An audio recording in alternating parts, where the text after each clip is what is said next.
Hi everybody. So I am filming a different kind of video today. I've been saying in previous videos I'm gonna film something different. And I finally have the time to. I found my iPad and it is charged for the most part. It's not charged all the way, but it's charged enough for me to do this. I didn't want to film this on my phone just because it's kind of like a hassle holding my phone up the whole time. And I'm trying to get this where it's not like so much of a bad glare because my window is right there and it's very bright. So there's probably a little glare on my glasses right here.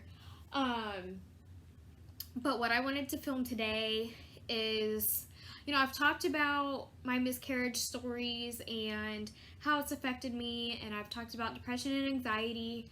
And I kind of want to talk about coping with pregnancy loss and coping when seems like everybody around you is pregnant or announcing their pregnancy or just having their babies. Even though we have decided to take a break from trying to conceive, I guess we're not preventing, but we are not tracking, we are not taking medications, we're not really doing anything to conceive. So I guess it's we're trying, but we're not trying. Because people get confused. They're like, well, if you're not preventing, then you're trying. Well, okay, I'll give you that, yes. But we're not going to the lengths that we were before. So I just figured now is a good time to sit down and have this conversation, have this video, since I'm not really too concerned right now about pregnancy. If you saw my video today, you've seen over the last week I have been testing just because it's been 36 days since my second chemical pregnancy. My 6th loss happened May 1st, May 2nd. And I still haven't started yet. But that's all in my last video that I posted earlier today, so if you want to go look at that, you can go look at that. And if you're new to my channel, welcome. I really encourage you to go back and look at my story from the beginning, just because if you're just now tuning in, you're probably gonna miss a lot. You're probably not gonna know half of anything that I'm talking about. And if you're not new and you're returning, thank you so much for continuing to watch my crazy videos and deal with my crazy life.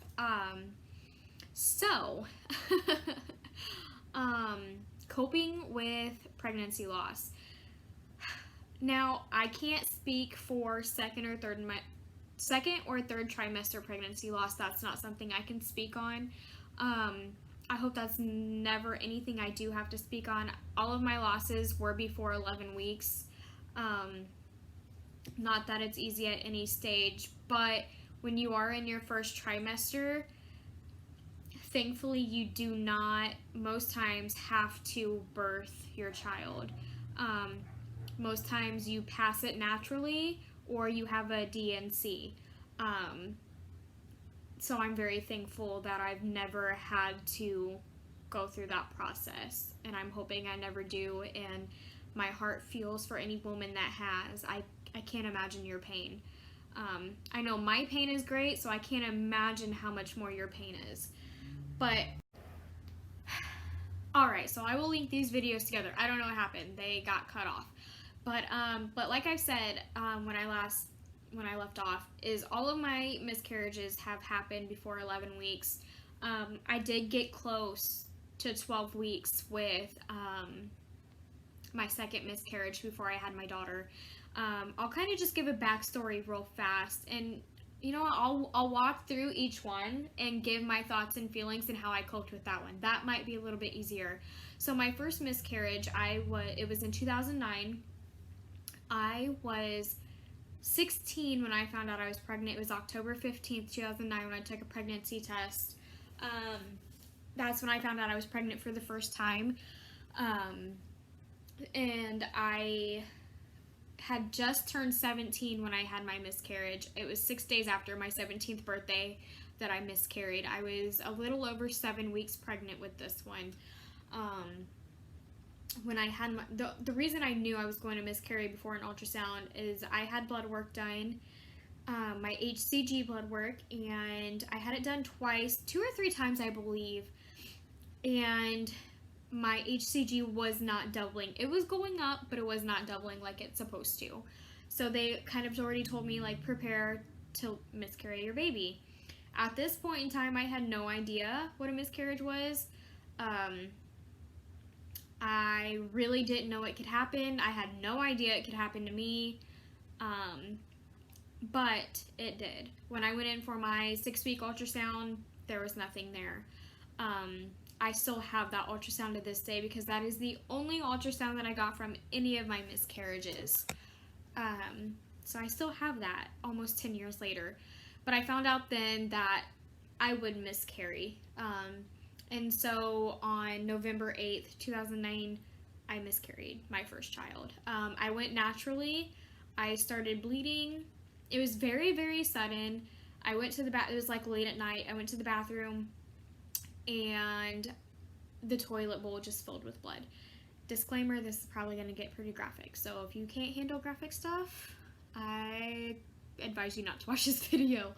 The toilet bowl filled with blood, and it was instant that cramping started. The cramping did not start until I started bleeding, which I thought was weird. So I went to the hospital that night. My mom and sister took me. They gave me morphine for the pain because the pain was unbearable. It was really bad. Coping with that miscarriage, I was in high school still. I was a junior in high school. So I really didn't know how to cope. I didn't have anybody to talk to. This isn't something you talked about when you were a teenager, especially back in 2009. Teen pregnancies were like on a rise, I guess, or just like starting to become more common. That's like right around the time that Teen Mom, or not Teen Mom, but 16 and Pregnant. That's around the time that 16 and Pregnant was out, first airing. And so they were kind of bringing it to light that, hey, this happens and we should probably talk about this. When I had this miscarriage, my boyfriend at the time and I had broken up for various reasons. I won't get into that because I have no hard feelings towards him. We're actually friends now, all this time later, so I have nothing bad to say. At the time, we were 16 and 17 years old. Like, we had no business having a baby, so it's understandable everything that happened. So that first one, I don't think I coped with that one until years later. Yeah, it was definitely years later because, like I said, I was 17. It was not talked about. I had nobody to talk to. I didn't know how to deal with it. It was very hard, though. It was very hard to go through that alone. I think there should be more help out there, especially for young women, young girls who are going through that. There should be help. So I didn't deal with that till a couple years after. It wasn't until I was trying to get pregnant for the second time with my then husband, right out of high school. I was 18, 19, trying to get pregnant again. And I did see an OBGYN when I could not get pregnant again. And they gave me some type of medicine to take because something with my cervical mucus wasn't good for getting pregnant or something or whatever. So I took that and I actually ended up getting pregnant a second time. And I was very fearful. I was very scared because I had already had a miscarriage before. And it was 2.5 years later that I got pregnant again. And this time, my numbers looked fantastic. They were doubling every 48 hours. They were going up like they should. So even though your numbers go up, you are still, if you've already had a miscarriage, you are still not in the clear. My numbers never tapered off. The only reason I knew I was miscarrying this second child is because at around 8 weeks, I had called my doctor and I said, hey, because they weren't even going to give me an ultrasound until 20 weeks. They were only going to do the Doppler on my stomach to hear the heartbeat at 11 weeks. And that just didn't sit right with me. I had an uneasy feeling about it, so I called at like 8 weeks and I was like, hey, I really want an ultrasound because I just want peace of mind. So they're like, all right, well, we'll get you in the next week.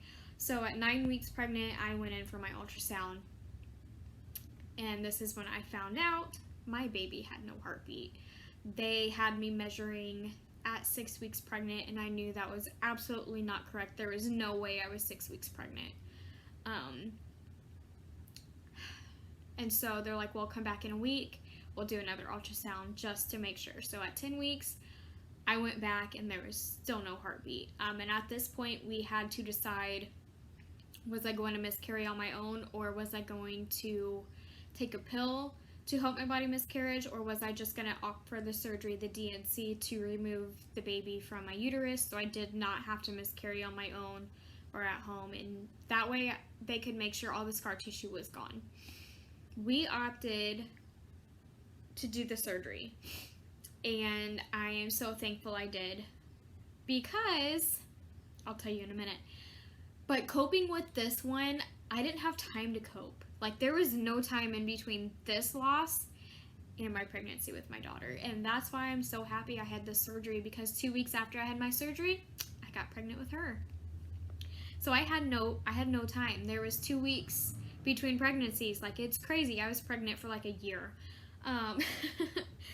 But I didn't get to cope with that one, because as soon as that pregnancy ended, the new pregnancy with my daughter began. Like I said, it was 2 weeks later that I got pregnant, and I found out in September of 2012, which is my miscarriage with my second one was July of 2012. So I found out in September of 2012 that I was pregnant again, and my doctors were really, really shocked. They were like, let's just go ahead and do testing just to make sure it's not still leftover HCG, which, I mean, it had been a month and a half. There should not be HCG left in my body from that pregnancy, the pregnancy before. So sure enough, I was pregnant again with my rainbow baby. Her name is Emmy, and you've probably seen her here and there in some of my videos. She turned 6 last month, so that was my third pregnancy. So no time to cope with that. I think I coped throughout my pregnancy, maybe.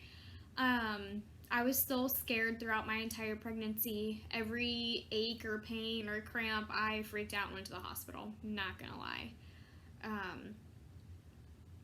I think over the years I cope with all of them, but I've had so many, it's you don't cope with each individual one anymore. You just cope with them as a whole. So after I had Emmy, I had her in May 2013. I got pregnant again in April or May 2014. This pregnancy, we were trying again, and I'm still very angry at the hospital that I was at. I'm not gonna name what hospital I was at, but it was an Army hospital, and I'm sorry, I'm not a fan. If you've given birth at an Army hospital and you thought it was fantastic and you love the doctors, that is great for you. My experience giving birth there and this other pregnancy, not a fan. Maybe I'll get into my birth story. Maybe I will vlog my birth story. I don't know, with Emmy. But this fourth pregnancy, like the HCG was barely showing up on tests, but I was like 3 weeks late for my period, and I found out in June. So yeah, I was super, super late, like super late.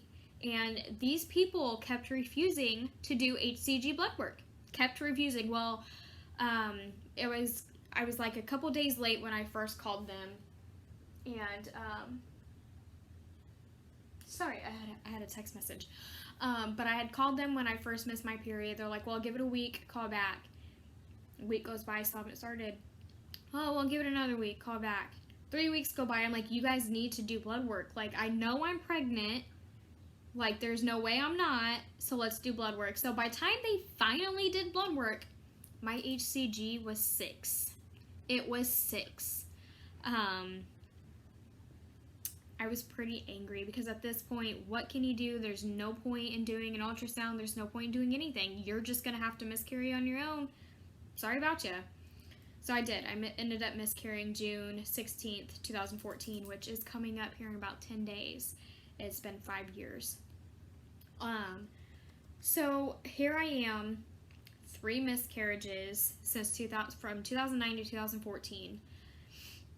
That's that's not good. That's 10, 11, 12, 13, 14. That's 5 years. 3 miscarriages in 5 years. Something should be tested. Now, I will say when I had my second miscarriage, I did have a bunch of testing done then, and it had all come back good, I think. I don't even remember anymore. But at this point in time in 2014, it was June, I already knew that my marriage was over. And I knew, it ended in July 2014. So I already knew it was over, and I think that miscarriage was kind of like the straw that broke the camel's back. Not that it was anybody's fault. I just knew I did not want another baby with him. And this was kind of like a blessing in disguise. I think I coped better with that one than any other miscarriage I've had, just because I knew. I was sad. It ended quickly. I barely bled with this one. I only spotted a little bit. But I knew it was for the best. I knew there was a reason this one happened. So after that miscarriage, we split up. I moved back to Indiana from Louisiana in 2015, May 2015. So I've been home for about 4 years now. And then I met my husband. And I kind of knew my husband from mutual friends that we had, but we didn't get together until October 2015. And then by December 2015, I had a positive pregnancy test, which turned out to be a false positive, caused by some hormone I have that gives me false positives. I don't know. But at this point, the doctor thought I had already had endometriosis without doing surgery. I'll get into that. I'll do that in another video. We'll get into that later. I might have mentioned it before in previous videos, but they thought I already had endometriosis, and it wasn't because I have a lot of pain through my lower abdomen, which it's hard to see on video, but I have a lot of pain down there, which I'll explain kind of what I think this pain is now. But they thought I had endometriosis, and they told me, if you want to have kids, if you want to have more kids, you need to start trying now, because eventually you will not be able to have any more.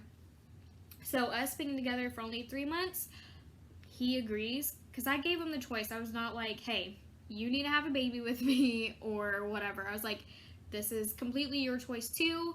We made this decision together to go ahead and start trying to have a baby. I already knew I loved this man. I already knew I wanted to be with him. I already knew I wanted to marry him. He was it. So we started trying to get pregnant in January 2016. And after a couple months, nothing was working, so I did go back to the doctor, and they gave me Clomid. I took 2.5 cycles of Clomid, and I got pregnant in June 2016. It's actually been... Okay, hopefully I fixed the problem. So my video keeps cutting off because I had low storage apparently. So I had to go through and delete a bunch of apps that my daughter doesn't use anymore. So I got pregnant June 2nd, 2016. So it's been 3 years now since I got pregnant, almost coming up to the 3-year anniversary of our loss. So I found out July 6th, 2016 that I was pregnant. I wasn't feeling good, and I was eating a lot of cantaloupe and watermelon, and I had missed my period. Technically, I had missed my period by 2 days. My app said I wasn't supposed to start yet, so I don't know. But 4 days. I had missed it by 4 days. And I didn't think anything of it because the app I had said I wasn't supposed to start yet. So took a pregnancy test, and it was very faint. And I'm like, holy crap, is this real? I kept on testing and testing and testing. I'm like, I'm not crazy. I know this is positive. And my husband's like, well, get blood work done just to make sure. So I did get blood work done, and my first number was 18. That's what my HCG was when they very first took it. So they're like, you were super early. And I'm like, I don't understand how, because I'm supposed to be like 4 weeks pregnant. And so right away they were worried that I would miscarry just because my numbers were super low. And then the next time I had them taken, they were like 32. I mean, they kept going up, but they just weren't very thrilled with the numbers. So I was between 9 or 10 weeks when I started bleeding. Even though I had opted for the surgery, the DNC, I did start bleeding the week of, and they're like, well, we'll go ahead and still do the DNC. We just want to make sure we get everything out, and if there's any viable tissue, we can test it. I might cry because this one hit me super hard, just because we wanted this baby so bad. So, August 1st, 2016, I went in, I had my surgery, and I was no longer pregnant. Coping with this one, guys, I still don't. I went down a very dark road with this miscarriage. I had to leave my job at the time for various reasons. The first reason I really was just done, and I had been at this company for almost a year.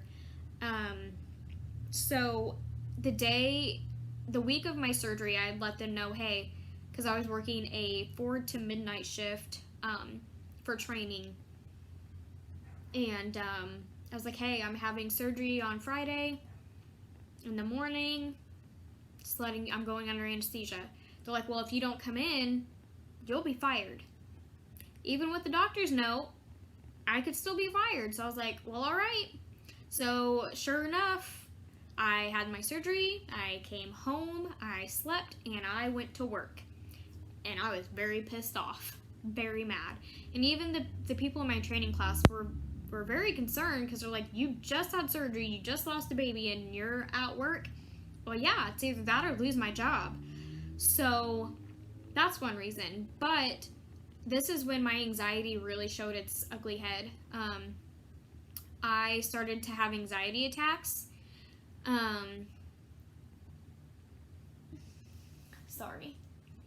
I started to have anxiety attacks at work. Anytime I would see somebody pregnant, I would freak out. Anytime my phone would send me an updated reminder of how far along I should be, because it would come in an email off of a website, I would freak out. I would have an anxiety attack, and I'd have to leave work early. And I was in therapy. I went to therapy a couple times. And then I just stopped going. But I was prescribed antidepressants and anxiety medication.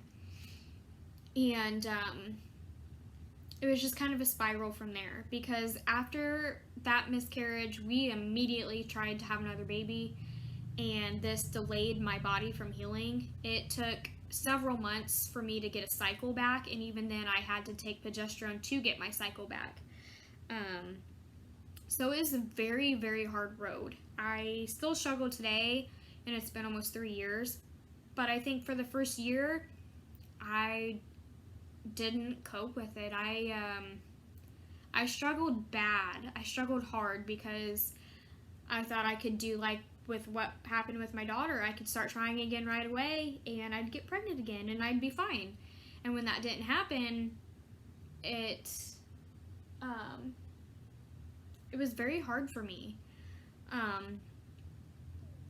So after that loss, I got pregnant again, and that was my 4th miscarriage. So my 5th one is pretty recent. December 23rd, 2018, I took 2 tests, and they were positive. And the next day, on Christmas Eve, I had my chemical pregnancy. That one, I don't know how to feel with a chemical pregnancy. It's still a loss, but I don't know how to feel about it. I guess pretty much numb,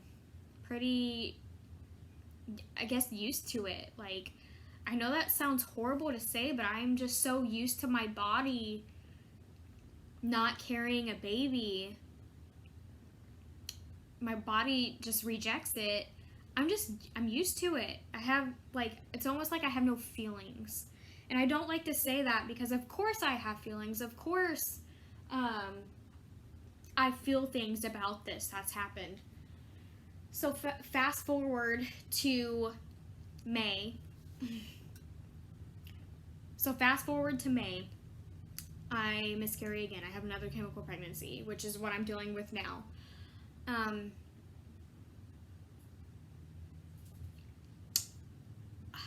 don't even know if there's a way to cope anymore. Like, I really don't.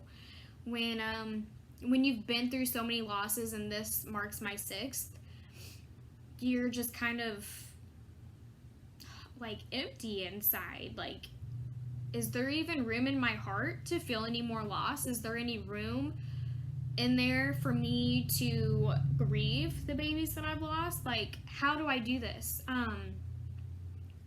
I guess a big factor in me getting through all of this is my daughter. If I did not have her, I don't think I'd make it through the day. And I'm being very serious. I wouldn't make it through the day. Just like I mentioned in my depression and anxiety video, she's the biggest reason I'm here. She's the biggest reason that I keep going. She's the biggest reason that I'm alive. Because when you have depression and anxiety and PTSD, my PTSD is not as bad as other people's. And I very rarely even talk about it. Just because I don't want somebody who has it worse than me be offended or hurt. But anybody can have PTSD. It doesn't matter. Anything traumatic that has happened in your life, you can get it.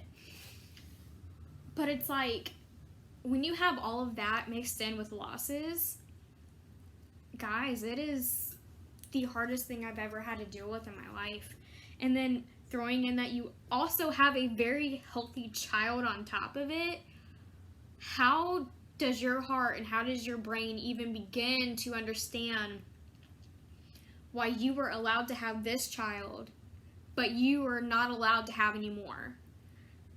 It's very hard to deal with, because I know there are women out there who have never been able to have one child. They've never been able to carry a child. And so it's like, sometimes I'm like, I really shouldn't complain because I do have a child, but then I'm like, no, I have a right to be sad and be upset because I have lost 6 pregnancies. 1 pregnancy was twins. I have lost multiple babies. They were not here. I did not have to birth them, but I lost them. So coping with it is a very hard thing to do. Sometimes you don't know what to do. Sometimes you bury yourself in work. Sometimes you bury yourself in schoolwork. You bury yourself in being a mom. You bury yourself in being a wife, housework. And sometimes you lay in bed and you don't do anything all day. Sometimes you lose your jobs. Sometimes you just get so overwhelmed with everything that you just want to cry every day. And here lately, trust me, I have found myself tearing up at the silliest things. Songs on the radio, guys. Justin Moore's song, what song is it? Let me find it, and I'll play a little snippet of it.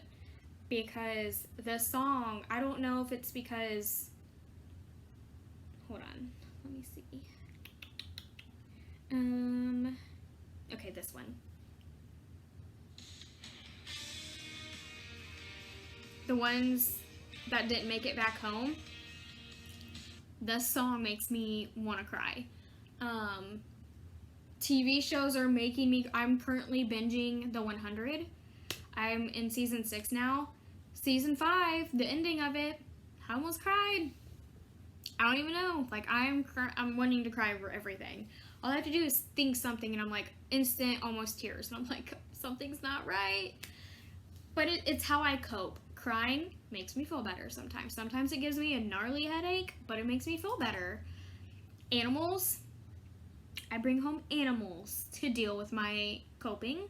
Because if I can't have a baby, an animal's just as good, right? Not healthy. I have 4 animals, and my husband didn't want any of them. So yeah, it's it's a roller coaster. It is so hard. But I'm still here. I'm still fighting. And I really hope my time of miscarrying babies is over. I really hope I never have to go through another one. I really hope I get to bring one more child to term and have that child. I hope I end up with two kids. I used to say by the time I was 30, I was done. No more babies. I was done trying. I didn't even care anymore. My mind has swayed away from that just because I'll be 27 this year, and it could very well happen in my 30s. I could be 35 years old and having my second child. My daughter would be 15. So, you know, my body has its own mind. My body has its own plan, and I guess when the time is right, I'll have another baby. That's the only way I can look at it. I don't know any other way to look at it. I'm not religious, really. I think I'm a little bit more spiritual. But it's like, there's got to be reasons why all of this has happened. There's got to be a lesson in here somewhere. There's got to be a greater plan for me. And the reason I have to wait so long. Because my daughter just turned 6. I did not want my kids that far apart in age. I wanted them 2 or 3 years max. As it's looking, she'll be at least 7, 8, or 9. I don't know. But I'm very thankful for the time I have with her. And I'm kind of thankful that she'll be old enough to help. She'll be old enough to help me when I finally do have another baby. So that pretty much concludes my video. I'm constantly trying to think of new videos to make. I might get into the whole birth story of my daughter. I might have mentioned some of it in a previous video. I don't know. I'd have to go back and look and see. But it's a daily struggle. If you go through this, you're not alone. Please don't ever feel alone. There are lots of us out here that go through what you go through. And there's a big community, especially on YouTube. You can find a huge community on YouTube that you can't find anywhere else of women who are going through these things. So if you're having a hard time, please feel free to reach out. You can, I'll put my Instagram name in here. You can follow me on there. I very rarely add people on Facebook just because I post more on Facebook and I'm a little bit more selective of who is on there. But I believe my Instagram is public, so you can follow me on Instagram. So, if you have any other things you'd like me to talk about in future videos, please let me know. Please subscribe to my channel, share these videos, like these videos, comment, whatever your heart desires with these videos. Hopefully it helps at least one person out there, because I know it has helped me a lot. This has been my own therapy the last few months. So I will see you guys next time.